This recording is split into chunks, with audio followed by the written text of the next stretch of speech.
দর্শক, Pakistan super league PSL এর প্রথম অভিষেক ম্যাচে ব্যাট হাতে 4 ছক্কার তাণ্ডব দেখালেন ওপেনার তানজিদ তামিম। তানজিদ তামিমের এমন 4 ছক্কার ঝড় দেখে রীতিমতো হতবাক শাহিন শাহ আফ্রিদি। গ্ল্যাডিয়েটর্সের বিপক্ষে হাঁকিয়েছেন একের পর এক ছক্কা, মাত্র 30 বলেই করেন 65 রান। অভিষেক ম্যাচে এমন 4 ছক্কার ঝড় তুলে রীতিমতো রেকর্ড করলেন পিএসএল-এ। শেষ দিকে ম্যাচ সেরা হন তানজিদ তামিম। দর্শক, এসবের বিস্তারিত জানুন ভিডিওর প্রতিবেদনে। দর্শক, এবারে পাকিস্তান সুপার লিগ পিএসএল-এ প্রথমবারের মতো পেশোয়ার জালমির হয়ে সুযোগ পেয়েছে বাংলাদেশের তরুণ ওপেনার তানজিদ তামিম।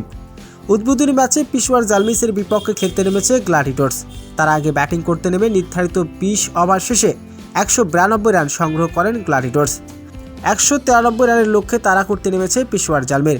তবে পিএসএল-এ প্রথমবারের মতো অভিষেক ম্যাচে ওপেনিং করার সুযোগ পান তানজিদ তামিম। ওপেনিং করতে নামেন বাবর আজমের সাথে। পিএসএল-এ অভিষেক ম্যাচে ব্যাট হাতে শুরু থেকে 4 ছক্কার ঝড় তোলেন তানজিদ তামিম। শুরু থেকে প্রতিপক্ষ বোলারকে রাখেন চাপে। শুরু থেকে তানজিদ তামিমের দুর্দান্ত পারফরমেন্স রীতিমতো চমকে দিয়েছেন পুরো ক্রিকেট বিশ্বকে। শুরু থেকে হাঁকিয়েছেন একের পর এক ছক্কা। অভিষেক ম্যাচে মাত্র 35 বলে 65 রানের অবিশ্বাস্য এক ইনিংস খেলেন তিনি। তার সেই ইনিংসে ছিল 4টি ছক্কা এবং 3টি চারের মার।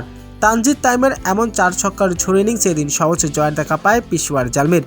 চোখ ধাঁধানো পারফরমেন্স রীতিমতো চমকে দিয়েছেন শাহিন শাহ আফ্রিদিকে। দর্শক, পিএসএল-এ প্রথমবারের মতো যদি সুযোগ পায় তানজিদ তামিম এমন পারফরমেন্স করে, তাহলে আপনার কেমন লাগবে? দর্শক, জানিয়ে দিন আপনার মূল্যবান মতামতটি কমেন্টে।